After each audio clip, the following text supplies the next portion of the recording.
Hey guys, okay, Mr. Ben here. I'm going to record this so that you can come back to it anytime this week if you need to go over any steps again, if you need any clarity on anything, okay? So, first of all, this is for your summative task. You have all week to work on this. First of all, the process journal. Some of you have been adding to it well, but many of you have not. So, just to clarify, the process journal should be a living document that is added to each week to detail your development of learning and skills in music. It can show your artistic intention, creativity, and give you an opportunity to reflect on your progress. Okay, so you can talk in here, you can show what you've done with screenshots, and you can also talk about what's gone well, what challenges you had, etc. Okay, now I am recording this as a video, as a screen recording, because you can do it written as a written document, as we have been doing, but you can also do it as a video, as a screen recording, if you would prefer, where you can talk about what you've done in your track and how you've developed it. So these are the objectives we're covering with this task. Some of criteria B, where we explore ideas. We are creating, we're not performing in this task, but we are creating an artwork, and we can also then evaluate our own artwork in criteria D. So we can cover three things very easily with this task. Now, for this task, you must try to include all of the elements we've learned each week throughout this unit. So we started with loops, then I showed you how to use the drum patterns, then we recorded MIDI with the bass line. Last week we used the sampler, and along the way I've also shown you automation and effects, and also how to edit your tracks or your recordings and how to quantize. So I will go through a little bit more in depth. Here is an example track I just made to show you how you can set up your track. So first of all, I have a loop. I just came over here. I wanted to start with something kind of jazzy. I just searched up jazz chords. I went through, I've listened to some of these first few before, and I knew I didn't like them, but then I started listening to these ones.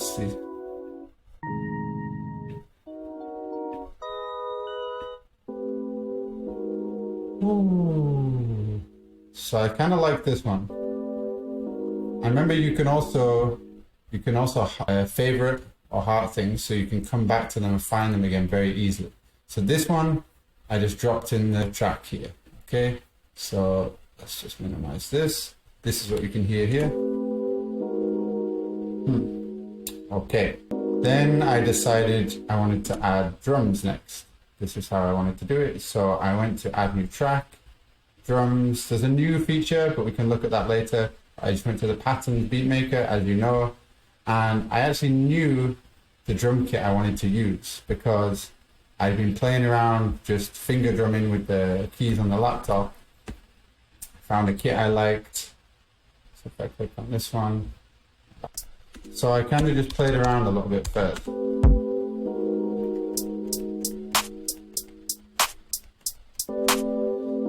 But because this loop I have was quite minimal, there's a lot of space in it.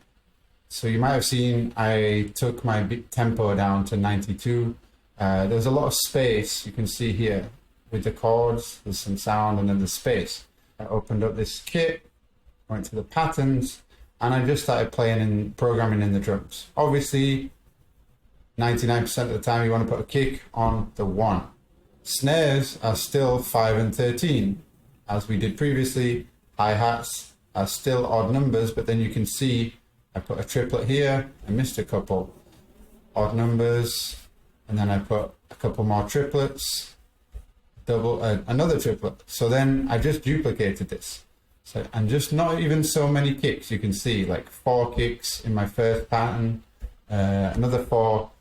So I made a 2-bar drum loop. You can see here, this is a 2-bar drum loop, and then I just duplicated it out. So I made this very quick. Let's listen to these two together.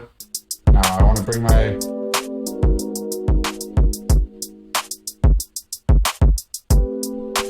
So I just brought the volume down a touch on the drums. I still want it to be prominent as part of it. Now, At this point, I already thought, actually, you know what? To make these chords a little bit more interesting, I'm going to go ahead, add some automation. So I'm going to pan. Remember, pan moves left and right. You won't be able to hear this unless you're listening in headphones or something. So you can see where the chords change from here to here, and then there's a new chord. So I just put in some points, moved it up and down a little bit, put another one here. So just to give a little bit of movement to my chords, so it kind of sweeps a little bit left and right in the earphones or the headphones. So I've already used automation, tick. I've used a loop, tick. Then I'm gonna add an effect, something just quite simple. So what did I add before? Oh, tremolo. So similar, this kind of adds a bit of movement. So let me just listen to the chords on their own. So you hear that wobble. So I'm just making it because it was too fast. I don't like that fast wobble. I want that slow. Okay, boom. I've already added tick, another thing, effect. Okay, drums, done. Loop, done. Effects, automation, done. Okay. So then I wanted to add a little bit of percussion because I like my beat, but it gets a little bit repetitive. So I just opened up the Tasty drum kit, which is the first one you get when you open up Soundtrap, the first drum kit. And let's scroll back across. So I ignored the kick, the snare, all these things, and I just opened up the toms. And I just sprinkled in a few little things as I've shown you in class. A little fill there, it's called the drum fill. Let's have a listen with this.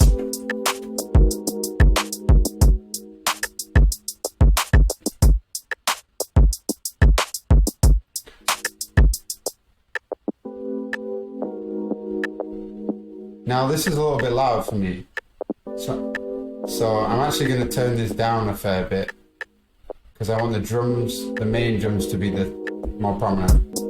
So it just adds a little bit more interest into my track, a few sprinkles.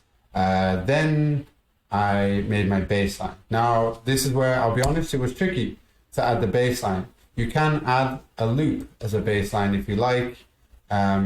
This is where I wanted to record myself though. You could use a loop and then you could record a melody yourself on top. That might be easier. Bassline is tricky, so remember the best thing to do, keep it really simple. So here is my bassline. It took a few goes, it took a few trials to find a sound I like. I wanted to add a bit of a kind of funky sound. So here's the bassline.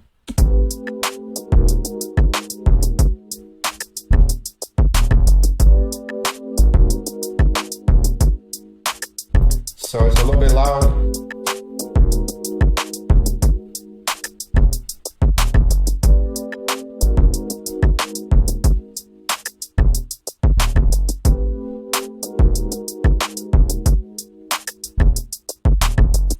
Now here, I didn't quite play it perfectly, so I'm gonna go in, open up edit, let me pull it back. You can see that first note is not quite at the start, but I don't mind that. Now this one is on the line, this one is a bit behind, but this one, I'm just going to nudge it back a little bit. So let me listen again.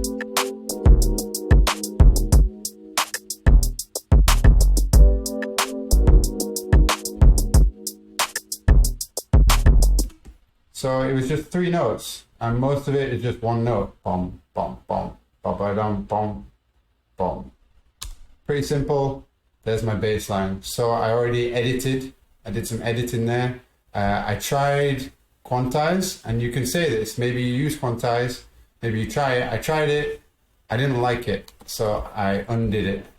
So I pressed undo on the Quantize. So I didn't actually use Quantize, but I did edit this. Only edited one note, but that's showing me even if you just edit one note, it's showing you know how to do that. Finally, let's come to the sampler.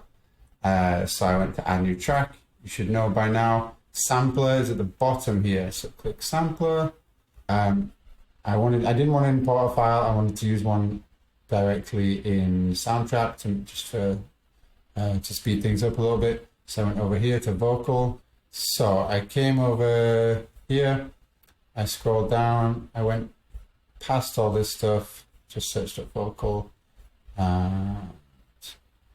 This is a lot of like vocal hip hop stuff, like just random sounds, but I wanted something a little bit more eerie to go with my track. Ah, here we go. So I found this one. I think I used eerie. Ah, yeah, it had a heart there. I don't know why it wouldn't pop up when it was a little bit too low from the original sound. So this is why I wanted to use it. And I just used the keys on the keyboard.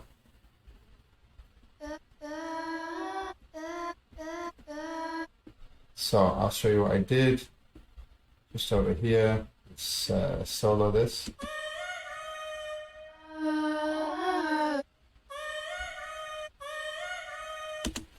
So all I did was press it 2 times and C, and I just recorded it. I didn't draw it in. I could have, but I actually recorded it myself because I was trying out different things. You can see here, I duplicated it so it goes across all of my loop. So let's bring it back to the start. Let's listen to everything now. It's a little bit loud, so I'm going to bring this down quite a bit.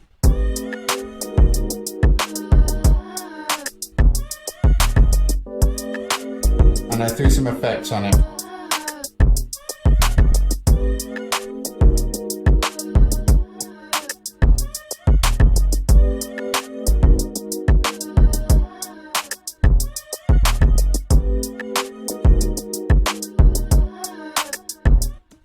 And that's it. That's my track. It doesn't need to be a long track. In the next unit, we'll focus on composition and how to build up songs and song structure. But for this task, it's just about understanding how to use all of these tools in Soundtrap. So this is my beat. Easy. It's only 1, 2, 3, 4, 5 tracks. I could add another melody track, but I kind of like this sampler as like an eerie melody.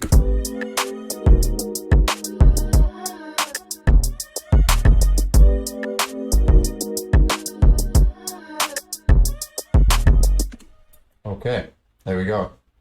Feel free to watch it again, ask me any questions, do what you gotta do. Thank you. Bye.